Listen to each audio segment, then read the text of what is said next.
Hello everyone, कैसे हैं आप लोग। उम्मीद है आप सभी अच्छे से होंगे। मैं निजामुद्दीन अंसारी अपने यूट्यूब चैनल निजामुद्दीन एकेडमी में आप सभी का दिल से स्वागत करता हूं। आइए आज हम लोग देखते हैं जेएसएससी सीजीएल पेपर 2 यानी क्षेत्रीय भाषा जेएसएससी सीजीएल में जो लोग हिंदी लिए होंगे वही इस वीडियो को देखेंगे। पार्ट 1 और पार्ट 2 का वीडियो अपलोड हो चुका है। आज हमारा पार्ट 3 वीडियो है। इसमें जो है 350 MCQs प्रश्न उत्तर है और ये जो है शिवांगन पब्लिकेशन द्वारा छपी हुई पुस्तक जिसके लेखक वैद्यनाथ उपाध्याय झारखंडी सर हैं, उसी पुस्तक से जो है ये सभी क्वेश्चन लिए गए हैं।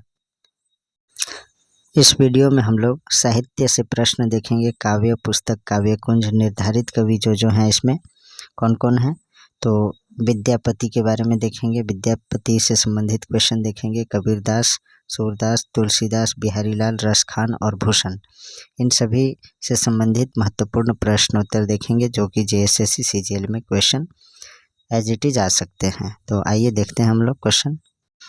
मित्रों, मैं पहले से ही क्वेश्चन का आंसर टिक करके रखा हूं क्योंकि ज़्यादा टाइम वेस्ट ना हो, इसलिए मैंने ऐसा किया है।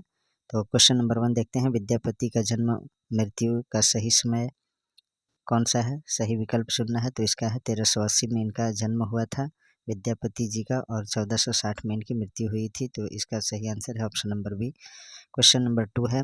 विद्यापति का जन्म दिए गए उचित विकल्प का चयन करें। तो मधुबनी बिहार में इनका जन्म हुआ था। विद्यापति किन दो काल के संधि कवि थे? तो आदिकाल और भक्ति काल के कवि विद्यापति जी कहलाते हैं। विद्यापति जी कहलाते हैं आदिकाल और भक्ति काल के कवि। नेक्स्ट है क्वेश्चन नंबर 4। विद्यापति किस राजा के दरबारी कवि थे? तो इसका आंसर है शिव सिंह। नेक्स्ट है विद्यापति की अधिकतर रचनाएं किस भाषा में मिलती है? तो मैथिली भाषा में। नेक्स्ट है विद्यापति की रचनाओं का उचित चयन करें।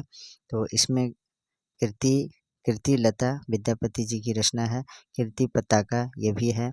पदावली ये भी है। उपरोक्त सभी है, ये सभी जो है विद्यापति जी की रचनाएं हैं। नेक्स्ट है क्वेश्चन नंबर 7। विद्यापति के पद सर्वाधिक किस क्षेत्र में गाए जाते हैं? तो पूर्वांचल में गाए जाते हैं। नेक्स्ट है पाठ्य पुस्तक में विद्यापति के प्रथम पद का संबंध नायिका के किस अवस्था से है? तो हृदय की पीड़ा। नेक्स्ट है क्वेश्चन नंबर 9। विद्यापति को श्रृंगारी कवि किसने कहा है? तो रामचंद्र शुक्ल ने कहा है। विद्यापति ने अपनी किस रचना को कहानी कहा है? तो कीर्ति लता को। Option number B is correct. Next देखते हैं। मैथिली कोकिल के नाम से जाने जाते हैं। तो विद्यापति जाने जाते हैं मैथिली कोकिल के नाम से। विद्यापति का जन्म कब हुआ? तो 1380 ईस्वी में हुआ था। और विद्यापति जी की मृत्यु कब हुआ था? तो उनकी मृत्यु जो हुई थी 1460 ईस्वी में। इसे याद रखेंगे। नेक्स्ट देखते हैं हम लोग। अब जो है यहाँ से क्वेश्चन नंबर देखते हैं। नेक्स्ट 13। डॉक्टर बच्चन सिंह ने विद्यापति को कहा। तो क्या कहा था डॉक्टर बच्चन ने? तो अपरूप के कवि कहा था। हजारी प्रसाद द्विवेदी के अनुसार विद्यापति की कौन सी रचना भृंगी संवाद में हुई? तो कीर्ति लता में। नेक्स्ट है क्वेश्चन। विद्यापति किस नरेश के दरबारी कवि थे? तो इसका आंसर है राजा शिव सिंह के दरबारी कवि थे विद्यापति जी। विद्यापति किस मत के अनुयायी थे? तो शैव के अनुयायी थे, शैव धर्म के। नेक्स्ट है किस कवि को अभिनव जयदेव की उपाधि मिली थी? तो विद्यापति को। नेक्स्ट देखते हैं। चार्ल्स इलियट ने इनमें से किस ग्रंथ का प्रकाशन कराया? तो आल्हा खंड को। कृष्ण की रासलीला की जो परंपरा भक्ति काल में प्रसिद्ध हुई थी उसकी शुरुआत किस ग्रंथ से मानी जाती है? तो पदावली से। नेक्स्ट है सिद्धों की भाषा को संध्या या संधा नाम किसने दिया? तो मुनि अद्यव्रज व मुनिदत्त सूरी ने। Option number A is correct. Next है मेघदूत और संदेश राशक की संदेश परंपरा किस ग्रंथ में मिलती है? तो बिसलदेव रासों में। नेक्स्ट है विद्यापति ने कीर्ति लता की रचना किस संवाद में की है? तो इसका आंसर है भृंगी संवाद। नेक्स्ट है अपभ्रंश प्रभावित हिंदी रचना कौन सी है? तो भारतेश्वर बाहुबली रास। Option number D. नेक्स्ट है पठित पद्यांश पर आधारित प्रश्नों के सही उत्तर वाले विकल्प चुनकर लिखिए। तो देखते हैं हम लोग। कुसुमित कानन हेरी कमलमुखी मुबी रहे दुई नयान कोकिल कलरव मुधकर धुनी सुनी कर वेई झापई कान, माधव सुन सुन बचन हमारा, तू गुण सुंदरी अति भेल दुबरी, गुनी गुनी प्रेम तुहारा, धरनी धरी धनी कतबेरी, बैसई पुनि तही उठई न पारा। प्रस्तुत पद के रचनाकार कौन है? तो इसका आंसर है विद्यापति। नेक्स्ट है, प्रस्तुत पद में कौन नायिका की विरह दशा का वर्णन कर रही है? तो नायिका की सखी। नेक्स्ट है, नायिका राधा पुष्प से भरे उद्यान को देखकर कृष्ण के वियोग में क्या करती है? तो विरह के कारण नेत्र से आंसू पोंछने लगती है। नेक्स्ट क्वेश्चन है, विरहग्रस्त नायिका प्रकृति प्रदत्त चीज़ों के प्रति कैसी प्रतिक्रिया करती है? तो उपेक्षा कर माधव की स्मृतियों में खो जाती है। नेक्स्ट है, कुसुमती कानन हेरी कमल मुखी में कौन सा अलंकार है? तो इसमें जो है अनुप्रास अलंकार है। Option number C is correct. Next देखते हैं, कैसे व्यक्ति का संसार में लोग विश्वास करते हैं? तो झूठे व्यक्ति का। नेक्स्ट देखते हैं, इस्लाम धर्म की धार्मिक पुस्तक का क्या नाम है? तो कुरान शरीफ है। नेक्स्ट देखते हैं, मानव शरीर का निर्माण कितने तत्वों से हुआ है? तो पांच तत्वों से जो है मानव शरीर का निर्माण हुआ है। नेक्स्ट देखते हैं, तदबीर किसे कहते हैं? तो उपाय को, किसी भी उपाय को तदबीर कहते हैं। नेक्स्ट है, कबीर की मृत्यु कब हुई थी? तो इसका आंसर है 1518 ईस्वी में। नेक्स्ट क्वेश्चन देखते हैं हम लोग, आसन मारे डिम्ब धरी बैठे में सडिम्ब धरनाश क्या है? तो इसका आंसर है आडंबर करना। Option number D is correct. Next है, जैसे बाढ़ी काष्ठ ही काटे में बाढ़ी क्या है? तो बढ़ई। Option number B is correct. Next है, हम तो एक एक करी जाना पद में ईश्वर के प्रतीक के रूप में किसे माना है? तो कुम्हार को। Option number B is correct. Next है, संतों देखत जग बौराना पद में कवि का स्वर कैसा है? तो विद्रोह का स्वर है। नेक्स्ट है, कमाल और कमाली किसकी संतान थी? तो इसका जो सही आंसर है कबीर की। नेक्स्ट देखते हैं, संत कबीर जी ने ईश्वर के कितने स्वरूपों को जाना? तो एक रूपों को जो है संत कबीर ने जाना है। नेक्स्ट है, कुम्हार कितने प्रकार की मिट्टी को मिलाकर बर्तनों का निर्माण करता है? तो एक ही प्रकार की। नेक्स्ट देखते हैं, कबीर जी ने प्रकृति के किन रूपों को एकाकार करना चाहा है? तो पानी और पवन को। Option number A is correct. Next है, किसे देखकर सारा संसार लालच में पड़ जाता है? तो माया को देखकर जो है संसार के सभी लोगों को लालच आ जाती है। नेक्स्ट है 43 नंबर क्वेश्चन, कबीर जी के अनुसार ईश्वर कहाँ कहाँ पर विद्यमान है? तो कण कण में। नेक्स्ट है क्वेश्चन नंबर 44, हम तो एक एक करी जाना पद में कवि ने स्वयं को क्या कहा है? तो मस्ताना कहा है। नेक्स्ट देखते हैं, संतों देखत जग बौराना, बौराना का क्या है? तो बौराना बावला करना। नेक्स्ट देखते हैं, क्वेश्चन नंबर 46 है, संसार में सत्यवादी को लोग क्या करते हैं? तो सत्यवादी लोगों को क्या करते हैं? तो मारते हैं, आदर नहीं करते हैं, पुरस्कृत नहीं करते हैं, विश्वास भी नहीं करते हैं। जो सत्यवादी लोग होते हैं, तो आधुनिक युग में आज भी देखा जाता है कि जो सत्यवादी होते हैं उनको जो है उन पर कोई विश्वास ही नहीं करता है। नेक्स्ट देखते हैं क्वेश्चन नंबर 47, मीठी वाणी बोलने से औरों को सुख और अपने तन को शीतलता कैसे प्राप्त होती है? तो अहंकार रहित मीठे बोल सबके हृदय को छू जाते हैं, इसलिए। Option number A is correct. साखी शब्द किसका तद्भव रूप है? तो साखी का। नेक्स्ट देखते हैं, सखी शब्द किससे बना है? तो साक्षी से सखी बना है। साक्ष्य का क्या अर्थ है? तो प्रत्यक्ष ज्ञान को साक्ष्य कहते हैं। संत समाज में किस ज्ञान की महत्ता है? तो अनुभव ज्ञान की महत्ता है संत समाज में। नेक्स्ट है, कबीर की सखियों में किन भाषाओं का स्पष्ट प्रभाव दिखाई देता है? तो अवधी, राजस्थानी, भोजपुरी और पंजाबी, ये सभी का। Option number D is correct for this question. साखी क्या है? तो दोहा है। दोहा छंद के क्या लक्षण होते हैं? तो दोहा छंद के जो लक्षण होते हैं 13 और 19 के विश्राम से 24 मात्रा होते हैं। Option number D is correct. Next है, गुरु शिष्य को तत्व ज्ञान की शिक्षा कैसे देता है? तो सत्य की साक्षी देता हुआ। Option number A is correct. Next है, कबीर का जन्म कब और कहाँ हुआ? तो कबीर का जन्म जो हुआ था 1398 ईस्वी में काशी में, उत्तर प्रदेश में हुआ था। नेक्स्ट है, कबीर के गुरु कौन थे? तो गुरु रामानंद जो है कबीर के गुरु थे। अपने स्वभाव को निर्मल रखने के लिए कबीर ने क्या सुझाव दिया? तो निंदक पास रखने को कहा। Option number C is correct. Next देखते हैं 59 नंबर क्वेश्चन, मिट्टी शब्द का अर्थ बताएं। तो मिटना, इसका जो अर्थ है मिटना। कबीर के अनुसार सुखी कौन है? तो संसारिक लोग जो सोते और खाते हैं, ये जो है कबीर के अनुसार सुखी लोग हैं। नेक्स्ट देखते हैं कबीर के अनुसार दुखी लोग कौन है, तो जो अज्ञानी है वे लोग कबीर के अनुसार अज्ञानी लोग को दुखी कहा गया है। दीपक दिखाई देने से अंधेरा कैसे मिट जाता है, तो अहंकार रूपी माया दूर होती है जब ज्ञान रूपी दीपक दिखाई देता है। नेक्स्ट देखते हैं ईश्वर कण कण में व्याप्त है पर हम उसे देख क्यों नहीं पाते, मन में छुपे अहंकार के कारण, ये कबीर के अनुसार कहा गया है। नेक्स्ट देखते हैं कबीर के अनुसार कौन ज्ञानी नहीं बन पाया, मोटी पुस्तकें पढ़ने वाला ज्ञानी नहीं बन पाया। नेक्स्ट देखते हैं कबीर की साखियों का मुख्य उद्देश्य क्या है, तो जीवन जीने के सही ढंग का ज्ञान देना जो है कबीर की साखियों का मुख्य उद्देश्य है। Option number A is correct. Next है विरह भुवंगम तन बसय मंत्र न लागे कोय का भाव स्पष्ट कीजिए, जब शरीर में किसी से बिछुड़ने का दुख हो तो कोई दवा या मंत्र काम नहीं करता है। Option number A is correct. Next देखते हैं 67 संत कबीर ने जगत को कैसा बताया, तो बौराना बताया। Option number B is correct. Kabir ji ने सत्य को जानने के लिए क्या आवश्यक बताया, तो आत्मज्ञान का होना आवश्यक बताया।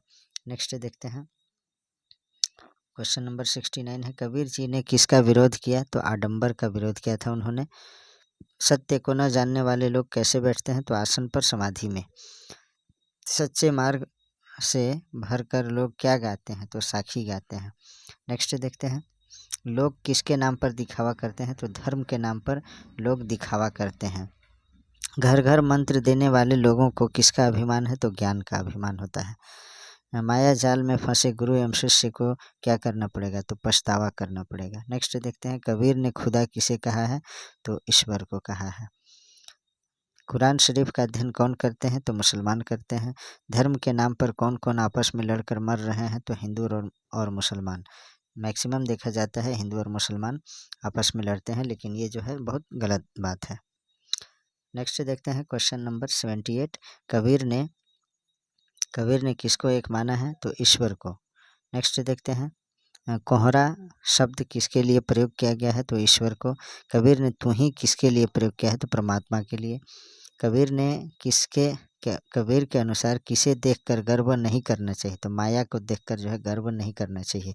जगत किसे देखकर आकृष्ट हो जाता है, तो माया को देखकर जो है जगत आकृष्ट हो जाता है। कबीर के अनुसार मनुष्य निर्भय कब होता है, तो माया का त्याग करने पर जो है कबीर के अनुसार जो है मनुष्य निर्भय यानी निडर हो जाता है। क्या कहने पर जग मारने के लिए दौड़ता है, तो सत्य बोलने पर जो है जग मारने के लिए दौड़ता है। यानी आज के लोग जो हैं झूठे को प्रशंसा करते हैं, लेकिन जो सत्य बोलेगा उसको जो है कोई वैल्यू नहीं देते हैं। सबके हृदय में क्या व्याप्त है, तो ईश्वर व्याप्त है। कबीर के अनुसार सबके हृदय में ईश्वर व्याप्त है। नेक्स्ट देखते हैं सूरदास जी किसके अनन्य भक्त हैं, तो श्री कृष्ण के। Option number C is correct. गोपियाँ किस पर व्यंग कर रही हैं, तो उद्धव पर। गोपियों को किस तरह की पीड़ा सहन करनी पड़ रही है, तो प्रेम पीड़ा। नेक्स्ट क्वेश्चन है उद्धव किसके पास रहकर भी उनके प्रेम में मोहित नहीं हुए, तो श्री कृष्ण के पास रहकर उद्धव जो है उनके प्रेम में मोहित नहीं हुए। नेक्स्ट है उद्धव कृष्ण के प्रेम से उस तरह छूते हैं जैसे डैश के पत्ते कमल के भीतर रहकर भी जल्द से अछूते रहते हैं, कमल के पत्ते। Option number D is correct. Next है तेल में डूबी हुई गगरी को क्या स्पर्श नहीं कर पाता है, जल स्पर्श नहीं कर पाता है। कौन गुड़ से लिपट कर अपना प्राण त्याग देता है, तो चींटियाँ जो है गुड़ से लिपट करके अपना प्राण त्याग देती हैं। गोपियाँ मन की डैश को मन में ही दबाने की कोशिश करती है, तो मन की व्यथा जो है मन में ही दबाने की कोशिश करती है, तो इसका आंसर होगा व्यथा। श्री कृष्ण ने अपने स्थान पर किसको गोपियों से मिलने भेज दिया था, तो इसका आंसर है उद्धव को।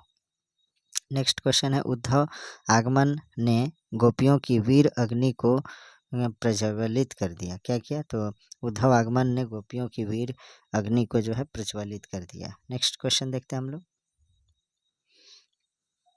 मित्रों जो हमारे चैनल पे नए विजिट किए होंगे उन सभी व्यूवर्स से मेरा रिक्वेस्ट है कि आप लोग चैनल को सब्सक्राइब अवश्य कीजिए, वीडियो को लाइक कीजिए और अपने मित्रों तक शेयर कीजिए और एक प्यारा सा कमेंट ज़रूर कीजिए। और जब भी इसमें कमी बेशी होगा आप लोग फीडबैक भी अवश्य दीजिए। आपका फीडबैक मेरे लिए प्रोत्साहन का कार्य करता है। नेक्स्ट है 96 नंबर क्वेश्चन गोपियों की दशा डैश पक्षी की तरह हो गई है, किस पक्षी की तरह, तो हारिल पक्षी की तरह। कौन पक्षी सदैव एक पंजे पर लकड़ी को पकड़े हुए रहता है? तो इसका आंसर है हारिल। Option number C is correct. Next है, गोपियों को उद्धव द्वारा दिया गया योग का ज्ञान डैश के समान होता है? तो कड़वी ककड़ी के समान होता है। Option number A is correct. Next है, योग का क्या कार्य है? तो योग का कार्य होता है बीमारियों को दूर करना, मन को स्वस्थ करना, मन को एकाग्र करना, ये सभी है। तो इसका सही आंसर होगा option number D is correct. योग भगाए रोग, आपने सुना ही होगा। नेक्स्ट है, गोपियों को किस प्रकार के उपदेश की ज़रूरत नहीं है? तो योग का उपदेश, गोपियों को जो है योग का उपदेश की ज़रूरत नहीं है, बाकी शांति का उपदेश, ज्ञान का उपदेश ये आवश्यक है उनके लिए। तो इसका सही आंसर होगा option number A is correct. Next है, गोपियों के अनुसार श्री कृष्ण ने क्या पढ़ लिया? तो राजनीति। नेक्स्ट है, उद्धव को बड़भागी किसने कहा है? तो इसका आंसर है गोपियों ने। नेक्स्ट क्वेश्चन है, गुड़ चाटी ज्यों पागी, इस पंक्ति में गुड़ अर्थात गुड़ किसे कहा गया है? तो श्री कृष्ण के प्रेम को जो है गुड़ कहा गया है। नेक्स्ट देखते हैं, उद्धव गोपियों को कौन सा संदेश देता है? तो योग साधना का संदेश देता है। गोपियाँ कड़वी ककड़ी किसे कहती है? तो उद्धव द्वारा दिए गए योग संदेश को जो है गोपियाँ कड़वी ककड़ी कहती हैं। नेक्स्ट देखते हैं, सु तो व्याधि हमको लय आए, पंक्ति में व्याधि किसे कहा गया है? तो योग साधना को ऐसा कहा गया है। नेक्स्ट है, गोपियों के अनुसार पहले से ही चतुर कौन था? तो श्री कृष्ण। नेक्स्ट देखते हैं, सूरदास ने किस भाषा में साहित्य की रचना की? तो ब्रज भाषा में। Option number C is correct. पुरैनी पात रहल जल भीतर, तारस देह ना दागी, प्रस्तुत पंक्ति में कमल के पत्ते की क्या विशेषता बताई गई है? तो कमल के पत्ते पर पानी का कोई प्रभाव नहीं पड़ता है। Option number B is correct. Next देखते हैं, गोपियों का मन चुरा कर कौन ले गया था? तो इसका आंसर है Shri Krishna. Option number D is correct. Next है, श्री कृष्ण के मित्र का क्या नाम है जो गोपियों को योग का संदेश देता है? तो उद्धव नाम है। नेक्स्ट है, अपने आप को भोली और अबला कौन समझता है? तो गोपियाँ अपने आप को भोली और अबला समझते हैं। Option number C is correct. Next है, गोपियों ने हरि यानी कृष्ण की तुलना किससे की? तो हारिल से, हारिल पक्षी के हारिल पक्षी से जो है गोपियों ने श्री कृष्ण की तुलना की। नेक्स्ट है, मन चक्री से क्या अभिप्राय है? तो मन की अस्थिरता। नेक्स्ट देखते हैं, मधुकर शब्द का प्रयोग किसके लिए किया गया है? तो उद्धव के लिए मधुकर शब्द का प्रयोग किया गया है। काव्य ग्रंथ सूर सागर के जिस भाग में उद्धव गोपियों को योग संदेश देते हैं वह भाग किस नाम से जाना जाता है? तो भ्रमर गीत के नाम से जाना जाता है। नेक्स्ट क्वेश्चन है, सूरदास अबला हम भोरी गुर चाटी ज्यों पागी, पंक्ति में गोपियों ने कृष्ण के प्रति अपने प्रेम को बताते हुए अपनी स्थिति किसके समान बताई है? तो गुड़ से चिपकी हुई चींटी के समान अपने आप को इन्होंने गोपियों ने बताया है। नेक्स्ट है, अब जोग संदेशनी सुनी सुनी बिरहिनी बिरह दही, उपर्युक्त पंक्ति में किस अलंकार का प्रयोग हुआ है? तो इसका जो सही आंसर है वह है आपका अनुप्रास अलंकार। Option number C is correct. Next देखते हैं हम लोग, हमारे हारिल की लकड़ी, इसमें हारिल पक्षी के विषय में बताया गया है जो अपने पंजों में लकड़ी पकड़े रखता है। गोपियों ने अपने प्रभु को हारिल पक्षी के समान बताया है। इससे उनका कृष्ण के प्रति कैसा प्रेम दिखता है? तो एकनिष्ठ प्रेम। Option number A is correct. Next है, निम्नलिखित में से कौन सा शब्द कृष्ण का पर्यायवाची नहीं है? तो इसका जो सही आंसर है हलधर जो है श्री कृष्ण का जो है पर्यायवाची नहीं है। कान्हा कृष्ण को बोलते हैं, माधव, मुरलीधर, ये सभी कृष्ण का नाम है, पर्यायवाची शब्द है, लेकिन हलधर नहीं है। नेक्स्ट देखते हैं क्वेश्चन नंबर 121, अपरस शब्द का क्या अर्थ है? तो इसका आंसर है अनासक्त। Option number B is correct. Next है, गोपियों ने स्वयं को भोरी क्यों कहा है? तो वे छल कपट और चतुराई से दूर थी, इसलिए भोरी यानी भोली भाली। नेक्स्ट है, प्रीति नदी में कौन सा अलंकार है? तो इसका सही आंसर है रूपक अलंकार। नेक्स्ट है, सूरदास के साहित्य में किस भाषा की प्रमुखता है? तो ब्रज भाषा की। गोपियों के अनुसार सच्चा राजधर्म क्या है? तो इसका जो सही आंसर है वो है प्रजा का पालन करना, ये सही है। प्रजा के सुखों का ध्यान रखना, ये भी सही है। प्रजा को बिल्कुल न सताना, ये भी सही है, इसलिए ऑप्शन नंबर डी सही है, उपरोक्त सभी। नेक्स्ट है, गोपियों ने कृष्ण को किस प्रकार धारण किया था?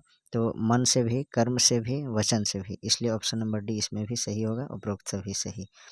126 का उपरोक्त सभी होगा सही, option number D is correct. Next है 127, सूरदास के अनुसार सच्चा राजधर्म क्या है, तो प्रजा का हित करना, option number A is correct. Next है प्रीति नदी किसके लिए प्रयोग किया गया है, तो श्री कृष्ण के लिए। नेक्स्ट है मन की मन ही माझ रही का अर्थ क्या है, तो मन की बात मन में ही रहना। मन की बात मन ही में ही रखना जो है, मन की मन ही माझ रही है, इसका अर्थ होगा मन की बात मन में ही रहना। नेक्स्ट है गोपियाँ सोते जागते रात दिन किसका ध्यान करते हैं, तो कृष्ण का। नेक्स्ट है क्वेश्चन नंबर 131, ज्यों जल माहे तेल की गागरी बूंद न ताको लागी, प्रस्तुत पंक्ति में पानी की बूंद की कौन सी विशेषता बताई गई है, तो पानी की बूंद तेल लगी मटकी पर टिकती नहीं है, option number B is correct. Next है सूरदास अब धीर धरही क्यों मरजाहा न लही, उपर्युक्त पंक्ति में गोपियाँ कहती हैं कि अब धीरज क्यों धारण करें जब मर्यादा का पालन नहीं किया, किसने मर्यादा का पालन नहीं किया, तो कृष्ण ने, option number A is correct. Next है गोपियाँ किससे गुहार लगाना चाहती थी, तो कृष्ण से। नेक्स्ट क्वेश्चन, गोपियों ने उद्धव को बड़भागी क्यों कहा है, तो ऐसा कहकर गोपियों ने उद्धव पर व्यंग्य किया है, option number A is correct. Next है उद्धव को बड़भागी किसके द्वारा कहा गया है, तो गोपियों द्वारा जो है उद्धव को बड़भागी कहा गया है। सूरदास के उपास्य देव कौन थे, तो श्री कृष्ण। नेक्स्ट है गोपियाँ कौन सी बात किसे बताना चाहती थी, तो अपने मन की बात श्री कृष्ण को गोपियाँ बताना चाहती थी। गोपियों के अनुसार किसने राजनीति की शिक्षा प्राप्त की, तो कृष्ण ने। नेक्स्ट है कवि सूरदास के गुरु कौन थे, तो वल्लभाचार्य थे। प्रीति नदी में पाऊँ न बोरियो दृष्टि न रूप परागी, इस पंक्ति में किसने प्रीति रूपी नदी में पैर नहीं डुबाया, तो उद्धव ने। नेक्स्ट देखते हैं क्वेश्चन नंबर 141 देखते हैं।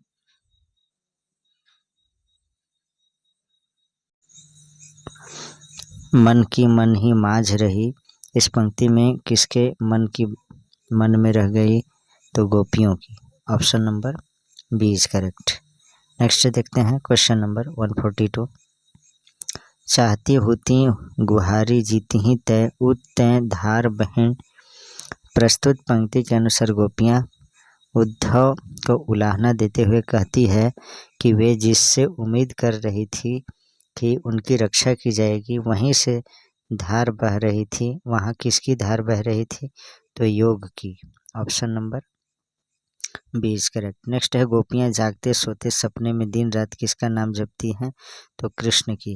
नेक्स्ट क्वेश्चन देखते हैं, गोपियों के योग संदेश किसे देने को कहा है, तो गोपियों ने योग संदेश किसे देने को कहा है, तो इसका आंसर है जिनके मन चंचल नहीं है, जिनके मन चंचल हैं उन्हें जो है गोपियों ने योग संदेश देने के लिए कहा है। नेक्स्ट देखते हैं, निम्नलिखित में से क्या भ्रमर का पर्यायवाची है, तो भ्रमर का पर्यायवाची है मधुर। जकरी शब्द का क्या अर्थ है, तो जकरी शब्द का अर्थ होता है रटना। नेक्स्ट है समूझी बात कहत डैश के समाचार सब पाएन, निम्नलिखित में से रिक्त स्थान के उचित शब्द से पूर्ति कीजिए, तो समूझी बात कहत मधुकर के, तो मधुकर इसमें फिल किया जाएगा, भरा जाएगा। नेक्स्ट है सूरदास अबला हम भोरी गुर चाटी ज्यों पागी, इस पंक्ति में निहित अलंकार बताइए, तो दृष्टांत। नेक्स्ट है बिथा शब्द का तत्सम रूप लिखिए, तो व्यथा को जो है बिथा का तत्सम रूप है व्यथा, व्यथा।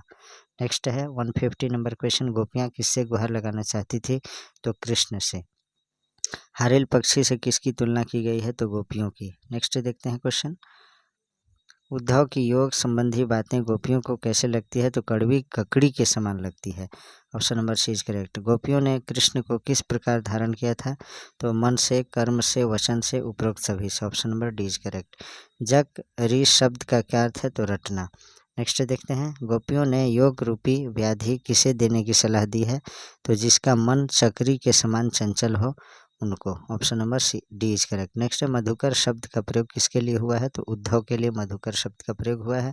कृष्ण ब्रज से जाते समय अपने साथ गोपियों का क्या चुरा ले गए थे, तो गोपियों का मन चुरा ले गए थे, option number A is correct. Next है गोपियों के अनुसार सच्चा राजधर्म क्या है, तो प्रजा का पालन, प्रजा के सुखों का ध्यान रखना, प्रजा को बिल्कुल ना सताना, ये सभी option number D is correct. Next है हरि है राजनीति पढ़ी आए जाहि सताए, पद में किस शब्द का प्रयोग हुआ है, तो इसका आंसर है व्यंजना का प्रयुक्त हुआ है इसमें। नेक्स्ट है सूरदास का जन्म कब हुआ, तो सन 1418 ईस्वी में सूरदास का जन्म हुआ। सूरदास की मृत्यु कब हुई, तो इसका आंसर है 1583 ईस्वी में। सूरदास में लगभग कितने पद हैं, तो लगभग 500 पद हैं। सूरसागर में लगभग कितने पद हैं, तो लगभग 500 पद हैं। और सूरसागर की रचना किसने की, तो सूरदास ने। नेक्स्ट है निम्नलिखित में से कौन सी रचना सूरदास की नहीं है, तो सूरसागर सूरदास की रचना है। सुरसारावली भी है, साहित्य लहरी भी है, ये तीनों जो है सूरदास की रचना है। साहित्य अमृत जो है सूरदास की रचना नहीं है। नेक्स्ट देखते हैं सूरदास ने अपने साहित्य में किसको प्रमुखता दी है, तो कृष्ण को। ऑप्शन नंबर 20 करेक्ट है। नेक्स्ट देखते हैं क्वेश्चन नंबर 165। सूरदास के साहित्य में किस रस की प्रधानता है, तो इसका आंसर है वात्सल्य रस की प्रधानता है। नेक्स्ट देखते हैं सूरदास के साहित्य में किस भाषा की प्रमुखता है, तो ब्रज भाषा की। सूरदास के साहित्य में किस गुण की प्रधानता है, तो माधुर्य गुण की प्रधानता है। नेक्स्ट देखते हैं गोपियों ने उद्धव को बड़भागी क्यों कहा है, तो ऐसा कहकर गोपियों ने उद्धव पर व्यंग्य किया है, मजाक उड़ाया है। नेक्स्ट है गोपियों ने उद्धव के अनासक्त रहने की तुलना किससे की है, तो कमल के पत्ते और तेल की मटकी दोनों से। Option number C is correct. Next देखते हैं क्वेश्चन नंबर 170। प्रीति नदी में कौन सा अलंकार है, तो रूपक अलंकार है। गुड़ चाटी ज्यों पागी में गुड़ यानी गुड़ से किसकी तुलना की गई है, चाटी यानी चींटी से किसकी, तो गुड़ से कृष्ण की तुलना हुई है और चींटी से तुलना जो है गोपियों की हुई है। गोपियों ने स्वयं को भोरी क्यों कहा है, तो वे छल कपट और चतुराई से दूर थी इसलिए उन्हें भोरी कहा गया है। समझी बात कहत डैश के, तो इसमें जो है मधुकर भराएगा। नेक्स्ट है इनमें से जो है विकल्प सही का चयन करना है। उद्धव तुम हो अति बड़भागी, अपरस रहत स्नेह तगातें, नाहिन मन अनुरागी, पुरैनी पात रहत जल भीतर तारस तेह न दागी, ज्यों जल माह तेल की गगारी, बूंद न ताको लागी, प्रीति नदी में पाऊँ न बोरियो, दृष्टि न रूप परागी, सूरदास अबला हम भोरी, कर चाटी ज्यों पागी। उद्धव को बड़भागी किसके द्वारा कहा गया है, तो गोपियों के द्वारा कहा गया है। अपरस शब्द का यहाँ क्या अर्थ है, तो अनासक्त। इसका अर्थ है गोपियों ने उद्धव की तुलना किससे की है, तो कमल के पत्ते एवं तेल की गागरी दोनों से। Option number C is correct. Next है प्रीति नदी मैं पाऊँ न बोरियो, यहाँ कवि ने किस अलंकार का प्रयोग किया है, तो रूपक अलंकार का। नेक्स्ट है गुड़ चाटी ज्यों पागी, यहाँ गुड़ और चाटी का प्रयोग किस किस के लिए किया गया है, तो गुड़ का प्रयोग श्री कृष्ण के लिए किया गया है और चाटी का प्रयोग गोपियों के लिए किया गया है। Option number D is correct. Next है तुलसीदास के दोनों पदों में किस रस की व्यंजना हुई है, तो भक्ति रस की। तुलसीदास ने प्रथम पद में अपना परिचय किस रूप में दिया है, तो राम की दासी यानी सीता के दास के रूप में। Option number A is correct. Next देखते हैं 181। दूसरे पद में तुलसी ने अपना परिचय किस रूप में दिया है, तो भिखारी के रूप में। रामचरितमानस किसकी कृति है, तो तुलसीदास की। तुलसीदास का महाकाव्य रामचरितमानस किस भाषा में रचा गया है, तो अवधी भाषा में। नेक्स्ट देखते हैं 184 देखते हैं क्वेश्चन। तुलसीदास हिंदी साहित्य के किस काल के कवि हैं, तो भक्ति काल के। दूसरे पद में भीख मांगते भिखारी के रूप में किसका परिचय दिया गया है, तो तुलसीदास का। नेक्स्ट क्वेश्चन है क्वेश्चन नंबर आपका 186। तुलसी को किस चीज़ की भूख है, तो श्री राम के दर्शन की भूख है।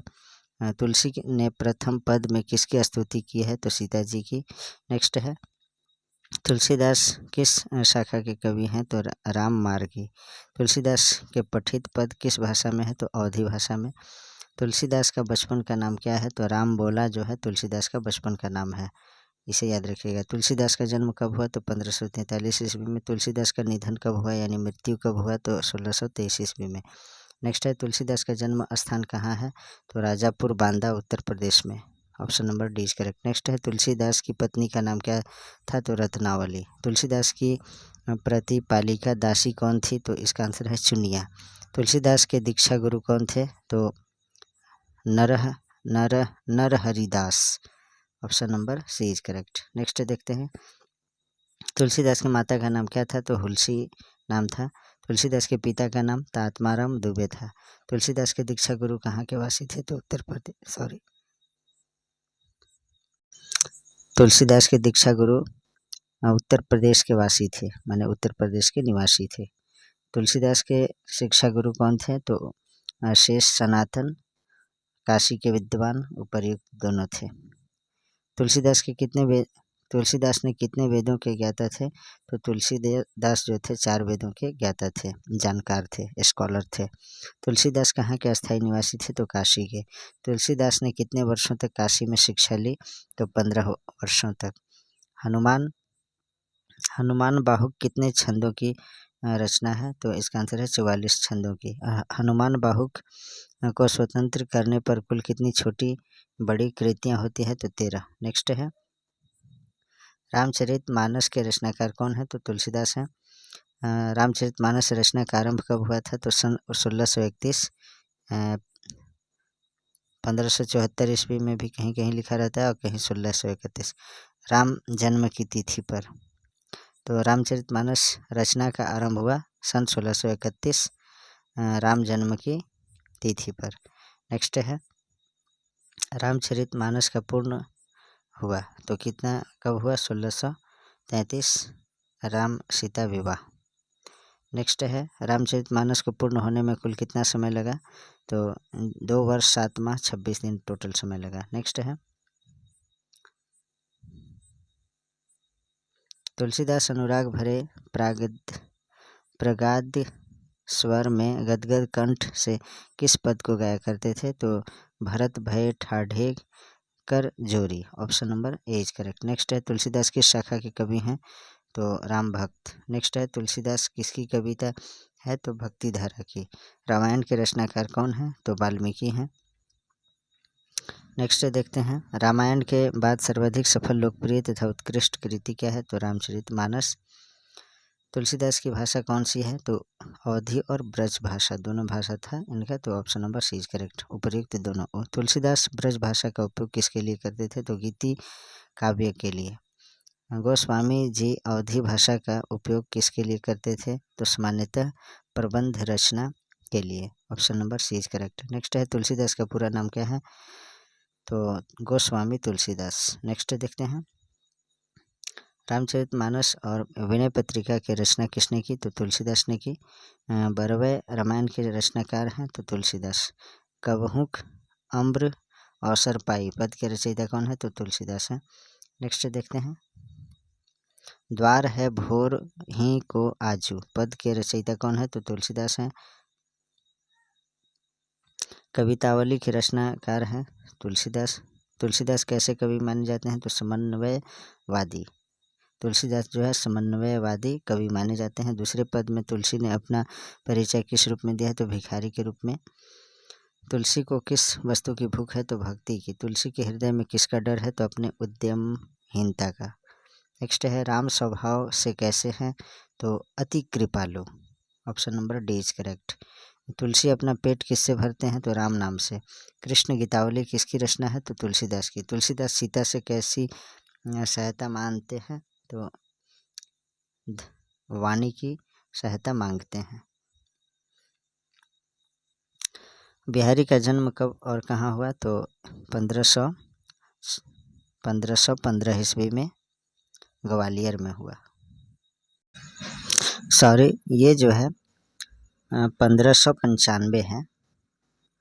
बिहारी लाल का जन्म 1595 में ग्वालियर में हुआ और कहीं कहीं इसका जो है मैं देखा हूँ पुस्तक में, इनका जन्म 1603 ईस्वी भी लिखा हुआ रहता है। 1603 ईस्वी ग्वालियर में, तो थोड़ा इसे मैनेज कर लेंगे आप लोग। नेक्स्ट है, बिहारी ने काव्य शिक्षा कहाँ से पाई? तो आचार्य केशवदास से, option number A is correct. Next है, बिहारी स्वभाव से कैसे थे? तो रास रचौया।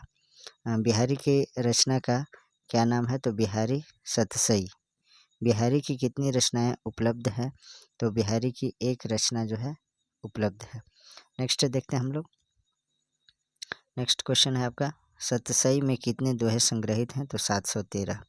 नेक्स्ट है, बिहारी की कविताएं किस रस से भरपूर है? तो श्रृंगार रस से। बिहारी की भाषा कौन सी है? तो बिहारी की भाषा जो है मानक भाषा है। नेक्स्ट है, सतसई से मुख्यतः किस तरह के दोहे हैं? तो प्रेम और भक्ति रस के। नेक्स्ट है, बिहारी मुख्य रूप से किस तरह के दोहे को दोहे के लिए जाने जाते हैं? तो छंद के लिए। छाया भी कब छाया ढूंढने लगती है? जेठ की दोपहर की तीखी गर्मी में जो है छाया भी छाया ढूंढने लगती है, क्योंकि तेज धूप होती है। तो उसमें बिहारी लाल ने ये बात कही है। बिहारी की नायिका नायक से क्या कहती है? तो उससे हृदय की बात स्वयं जानने को कहती है। नेक्स्ट है, सच्चे मन से राम बसते हैं। सच्चे मन में राम बसते हैं, इसका अर्थ स्पष्ट कीजिए। हृदय की सच्चाई ही ईश्वर प्राप्ति का मार्ग है। नेक्स्ट है, गोपियाँ श्री कृष्ण की बांसुरी क्यों छुपा लेती है? उनको रिझाने के लिए। Option number 20 correct. बिहारी कवि ने सबकी उपस्थिति में बात करने के लिए क्या सुझाव दिया है? तो नैनों की भाषा। नेक्स्ट है, मनो नीलमणि शैल पर आतपु परियो प्रभात। इस पंक्ति में बिहारी क्या कह रहे हैं? तो श्री कृष्ण के सौंदर्य की तुलना नीलमणि पर्वत से कर रहे हैं। Option number A correct. Next है, जानवरों ने जगत को तपोवन कैसे बनाया? तो तपती दोपहर में एक साथ रहकर जो है जानवरों ने जगत को तपोवन बनाया। नेक्स्ट है 249, जप माला छापे तिलक सरे न एको काम। इस पंक्ति में बिहारी ने क्या संदेश दिया है? तो आडंबरों से ईश्वर मिलते हैं। Option number 20 correct. नेक्स्ट है, बिहारी के दोहे की क्या विशेषता है? तो गागर में सागर है, थोड़े शब्दों में बड़ी गहरी बात समाई है। Option number C correct. Next देखते हैं, सोहत का क्या अर्थ है? तो सुहाना लगना। सोहत का अर्थ है सुहाना लगना। नीलमणि शैल का क्या अर्थ है? तो नीलमणि पर्वत। नेक्स्ट है, बिहारी के अनुसार ईश्वर कैसे प्राप्त हो सकते हैं? तो बाहरी आडंबरों को त्याग कर मन की शुद्धता से। नेक्स्ट है, राम कहाँ बसते हैं? तो कण कण में। नेक्स्ट है, श्री कृष्ण की तुलना किससे की गई है? तो नीलमणि पर्वत से। देखी दोपहरी में कौन सा अलंकार है? तो अनुप्रास अलंकार। संदेश न भेज पाने वाली नायिका कैसी है? तो इसका जो सही आंसर है विरह और लोक लाज से भरपूर। नेक्स्ट है, केशव राय के दो अलग अलग अर्थ बताएं। तो मुरली और मनोहर। Option number 20 correct. नेक्स्ट है, गोपियाँ किस प्रकार से श्री कृष्ण को खिंचाती है? तो उनकी बांसुरी छुपाकर जो है उन्हें खिंचाती है, यानी क्रोधित करना चाहती है। नेक्स्ट है 260 नंबर क्वेश्चन, आडंबर और पाखंड के लिए बिहारी क्या कहते हैं? तो आडंबर और पाखंड किसी के काम नहीं आते हैं, ये उन्होंने कहा है बिहारी ने। तपती दोपहरी ने संसार को क्या बना दिया? तो तपोवन बना दिया। कवि बिहारी अपने कष्ट को हरने की बात किससे कह रहा है? तो श्री कृष्ण से। नेक्स्ट है, कवि ने मन की तुलना किससे की है? तो कांच से। बिहारी ने माला और तिलक को व्यर्थ क्यों माना? तो बाहरी आडंबर है इसलिए। नेक्स्ट है, बिहारी ने कौन से ग्रंथ की रचना की? तो बिहारी सतसई की रचना बिहारी ने की। बिहारी की भाषा का नाम बताएं? तो मानक ब्रज भाषा बिहारी की भाषा है। बिहारी का जन्म कब और कहाँ हुआ? तो 1595 में ग्वालियर में। नेक्स्ट देखते हैं, सतसई में कितने दोहे हैं? तो 750 दोहे हैं। नेक्स्ट है, बिहारी की कविताएं किस रस से भरपूर है? तो श्रृंगार रस से। श्री कृष्ण की तुलना किससे की गई है? तो नीलमणि पर्वत से। नेक्स्ट है, बिहारी के नायक नायिका को एक दूसरे की बात कैसे जानते हैं? तो एक का हृदय स्वयं की दूसरे हृदय की बात जानता है। Option number C correct. Next है, भयंकर गर्मी के कारण परस्पर विरोधी जानवरों ने जंगल को कैसा बना दिया? तो तपोवन बना दिया। Option number A correct. Next देखते हैं, दीर्घ दाग का अर्थ बताएं। तो भयंकर गर्मी को जो है दीर्घ दाग कहते हैं। Option number B correct. Next है, कृष्ण द्वारा बांसुरी के लिए सौगंध देखकर पूछने पर गोपियाँ क्या करती हैं? तो भौं से हंसती है।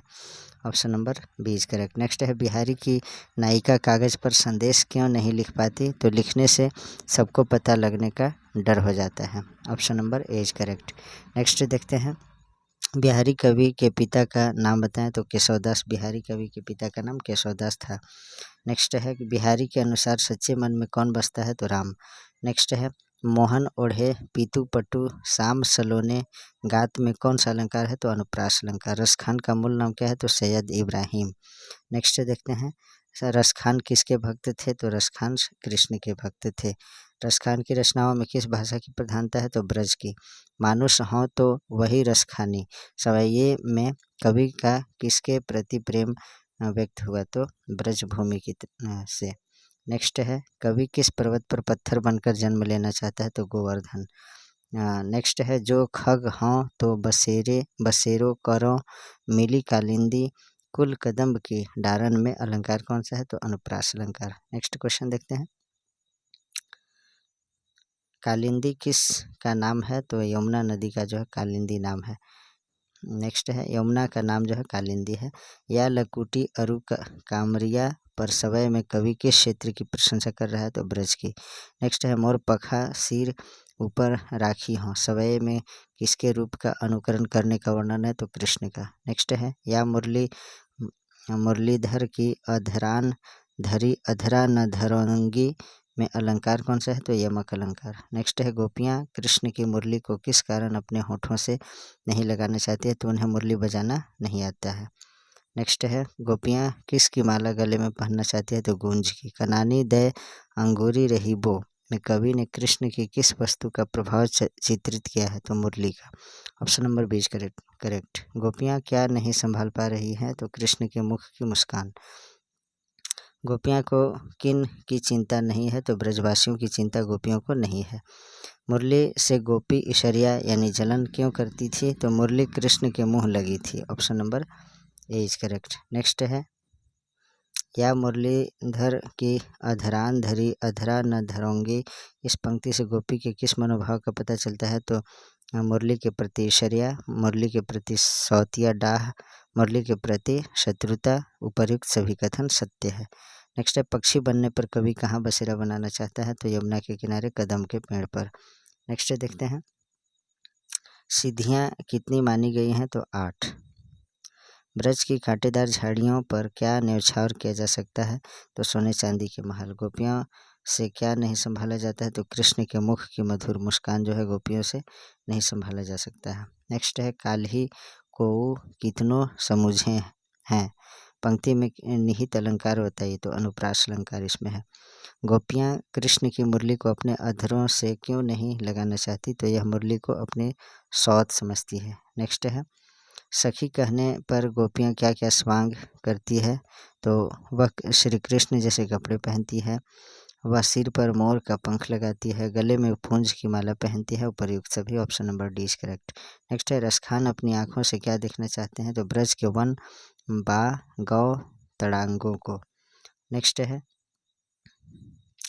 लकुटी और कामरिया पर क्या न्यौछावर किया जा सकता है? तो तीनों लोगों का राज्य। रसखान ब्रज में ही क्यों बसना चाहते हैं? तो ब्रज कृष्ण की लीला की भूमि है इसलिए। रसखान की कविता का मूल भाव क्या है? तो इसका आंसर है भक्ति। निम्नलिखित में से कौन सी रचना रसखान की नहीं है? तो रसखान की रचना है प्रेम वाटिका, रसखान शातक, सुजान रसखान और प्रेम पचीसी जो है इनका नहीं है, रसखान का नहीं है, इसलिए option number A is correct. Next देखते हैं रसखान का जन्म डैश को हुआ? तो सन 1548 ईस्वी को रसखान का जन्म हुआ। छत्रसाल की तलवार काली देवी को क्या प्रदान कर रही है? तो सुबह का नाश्ता। भूषण ने समुद्राग्नि से किसकी तुलना की है? तो शिवाजी की। Option number A is correct. Next है भूषण ने मुख्यतः किस भाषा में रचना की? तो अवधी में। लागती लपकी कंठ बैरिन के नागिन सी में कौन सा अलंकार है? तो इसमें अनुप्रास अलंकार है। कवित रस के द्वितीय पद में किस रस की अभिव्यंजना हुई है? तो विभत्स रस की। नेक्स्ट है निम्न में से तम का पर्यायवाची लिखें? तो तिमिर तम का पर्यायवाची तिमिर है। भूषण के प्रथम छंद में निम्न में से कौन सा रस है? तो वीर रस। निम्न में से कौन सी रचना भूषण की है? तो शिवराज भूषण। नेक्स्ट देखते हैं भूषण रीति काव्य की किस धारा के कवि हैं? तो रीति मुक्त धारा के। Option number A is correct. Next है कवित के प्रथम पद में कौन सा रस है? तो वीर रस। कवित रस के कवि हैं तो भूषण।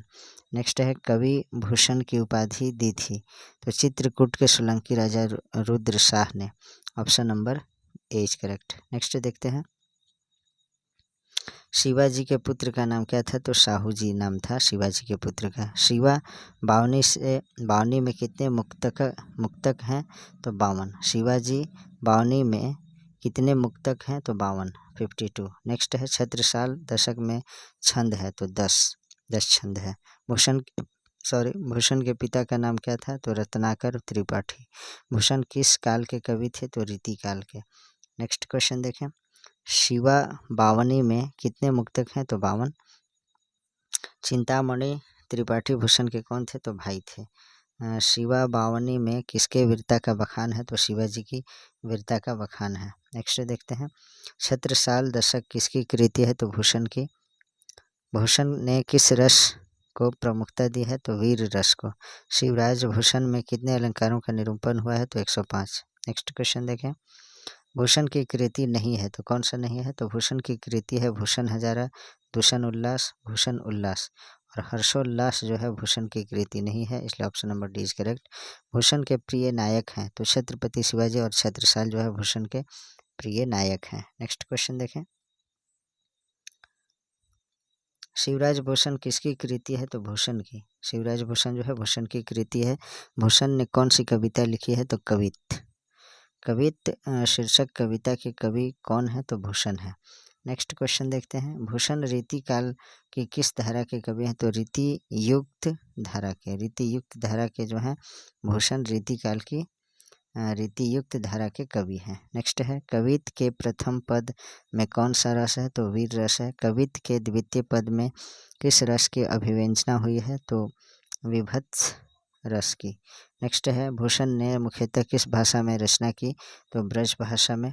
नेक्स्ट है लागती लबकी कंठ बैरिन के नागिन सी में कौन सा अलंकार है? तो इसमें अनुप्रास अलंकार है। नेक्स्ट है भूषण ने समुदाग्नि से किसकी तुलना की है? तो शिवाजी की। Next question.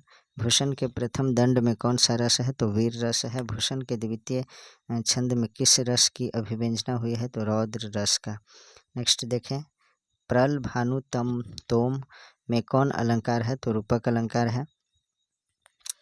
इसका जो है सही आंसर है रूपक अलंकार। कौन सी कृति भूषण की है? तो इसका जो है शिवा बापनी। Option number B is correct. तो मित्रों आज जो है हमारा JSSC CGL paper 2 Hindi subject जो लिए हैं क्षेत्रीय भाषा में उनके लिए ये 350 लगभग क्वेश्चन जो है यहीं समाप्त हो जाता है। 346 ही है। तो इससे पहले जो है मैं DSP की पाठशाला book volume number 1 volume number 2 और शिवांगन पब्लिकेशन का जो है 1 to 20 प्रैक्टिस शीट करा चुके हैं और DSP की पाठशाला बुक का जो है सभी कंटेंट कंप्लीट करा दिया गया। सभी सब्जेक्ट का कंटेंट का वीडियो अवेलेबल है। प्लेलिस्ट में विजिट करके आप लोग अवश्य देखिए। ऐसे में डिस्क्रिप्शन बॉक्स में आपको प्लेलिस्ट का जो है लिंक दे दूंगा। आप लोग जो है PDF के लिए टेलीग्राम चैनल पे भी ज्वाइन कर सकते हैं। आपको डिस्क्रिप्शन बॉक्स में उसका भी लिंक दिया गया है। तो आप लोग जो है अपने तैयारी को धारदार बनाने के लिए हमारे वीडियो को बार बार देखिए और तैयारी कीजिए और रिवीजन अत्यधिक कीजिए क्योंकि टाइम बहुत कम है। Please like comment share and subscribe our YouTube channel Nizamuddin Academy. Thanks for watching.